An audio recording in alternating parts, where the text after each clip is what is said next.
Assalamualaikum warahmatullahi wabarakatuh dan salam sejahtera sidang penonton, pendengar. Hari ini insya-Allah saya akan menunjukkan lagi satu pengiraan faraid yang diajukan kepada saya. Jadi seperti biasa bila kita nak mengirakan faraid, kita kena siapkan tabel dia dulu. Okey, yang pertama waris, fardu, okey, asal masalah dan saham. Kalau mengira faraid inilah tabel yang asas lah ya. Okey, fardu ini bahagian yang wajib diterima. Asal masalah ni dalam erti kata yang lain orang kata apa, gandaan sepunya terkecil lah. Gandaan sepunya terkecil. Dalam soalan ini, soalan yang diberikan kepada saya ini, yang pertama ialah dia kata si mati mempunyai dua orang anak perempuan. Okey, kemudian dia mula-mula dia tanya macam itu, tetapi sebenarnya kita kena tanya dulu struktur keseluruhan harta pusaka. Kat sini dia kata dia tidak ada anak lelaki, ada dua orang anak perempuan, kemudian dia ada suami. Okey, kita masukkan suami dan kita masukkan ayah dan ibu si mati, ayah, ibu. Okey, kemudian dia ada anak perempuan dua orang, anak perempuan dua orang, anak perempuan satu, anak perempuan dua. Anak perempuan dua. Okey, kemudian uh, soalan ni dia tanya dia ada adik-beradik perempuan seorang, saudara lelaki, saudara perempuan kandung seorang, saudara perempuan kandung, kemudian dia ada adik-beradik tiga orang, adik-beradik lelaki, saudara lelaki kandung satu, saudara lelaki kandung dua, saudara lelaki kandung tiga. Okey, inilah kita kena kira bahagian faraidnya. Sebab ini maklumat yang diberikan mungkin maklumat ini ada yang mungkin tidak ada yang tapi inilah yang saya dapat lah berkaitan tentang pengiraan faraid yang diberikan kepada saya. Jadi berapakah bahagian suami? Disebabkan si mati mempunyai anak, bahagian suami akan menjadi 1/4. Okey, berapa pula bahagian ayah? Bahagian ayah biasanya saya akan buat kira ibu dulu. Bahagian ayah bila si mati mempunyai si mati mempunyai anak, automatik ayah akan mendapat 1/6. Ibu pun sama, apabila mempunyai anak, si mati mempunyai anak dapat 1/6. Okey. Kemudian bahagian fardu kepada anak perempuan ini dia akan dapat 2/3. Dia terus dapat bahagi 2/3 disebabkan si mati tidak mempunyai anak lelaki. Jadi 2/3. Maknanya kat sini anak perempuan ini dia mempunyai anak perempuan ini akan dapat 1/3 seorang, 1/3. Jadi bahagian fardu ni masih kekal lah. Yang lain-lain 1/4, 1/6, 1/6. Okey. Disebabkan si mati ini tidak mempunyai anak lelaki, ayah itu akan mendapat bahagian dia dipanggil bahagian asobah. Okey, baki lah sekiranya si mati mempunyai baki daripada harta pusaka itu. Okey. Biasanya dalam pengiraan ini dia panggil 1/6 dicampurkan dengan asobah. Okey, 1/6 campur dengan asobah. Okey, kita tambah satu lagi kolom lah kat sini, dia ditambah dengan asobah.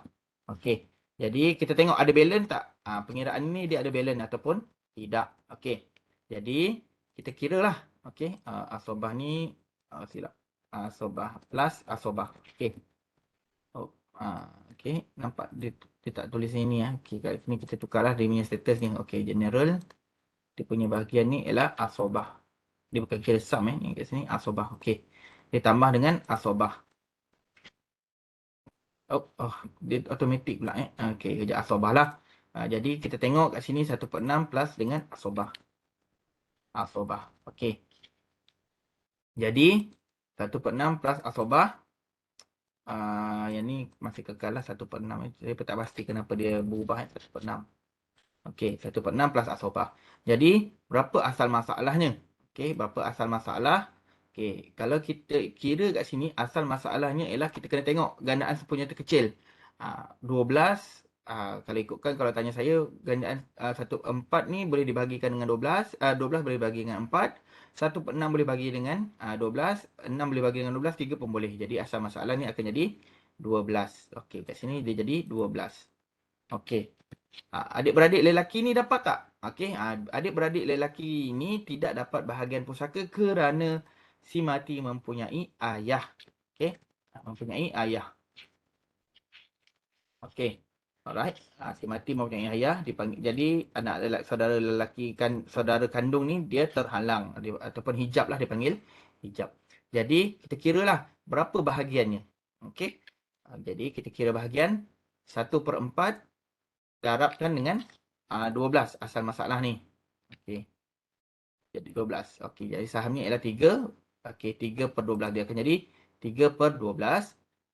Yang ni kita selesaikan dulu. Dia sebab asobah ni kita tengok ada baki ke tidak.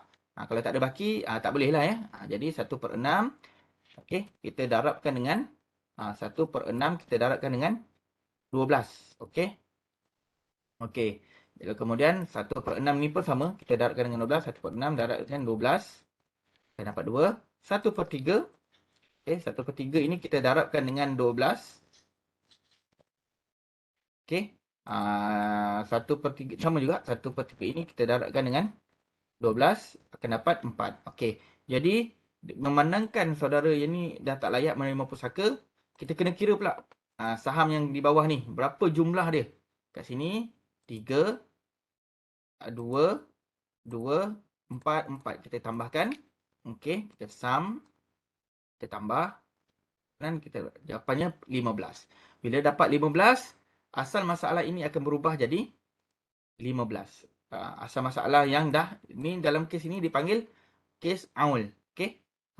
Okey, insert. Kemudian dia akan jadi 15. 15. Jadi, bahagian pusaka yang final, yang terakhir, maknanya saham, dipanggil kes ni, dipanggil kes aul. Kes aul ni, okey, saham aul, dia akan jadi 3/15. Okey. 2/15. Okey, sekejap bukan 2/15 ni sepatutnya tidak boleh ni. Kita kena tukar dulu dia punya status kepada fraction ni. Oh, mungkin saya terlupa lah nak tukar Alright, fraction kita tukar kepada 3 digits. Okey, 2/12. Kat sini 2/15. Sama juga ini 4/15. Yang ni pun 4/15. Kalau kita tambah nak semak, pastikan jumlahnya berequal to 1. Okey, sum. Okey. Jadi, pengiraan bagi kes pengiraan ini, si suami akan dapat 1/5 ataupun 3/15. 2/15. Disebabkan yang ni dia terus tulis pecahan yang terkecil. Jadi, dia sebenarnya 3/15. 2/15, 2/15, 4/15, 4/15. Jadi, jumlahnya ialah 1. Maknanya, bahagian yang didapati oleh suami akan dapat 1/4, 1/5. Ayah akan dapat 2/15. Ibu akan dapat 2/15. Anak perempuan 1 akan dapat 4/15. Anak perempuan 2 akan dapat 4/15. Saudara ini tidak mendapat bahagian pusaka. Okey. Ini untuk pengiraan kes aul. Jadi semoga bermanfaat. Okey, kita jumpa lagi.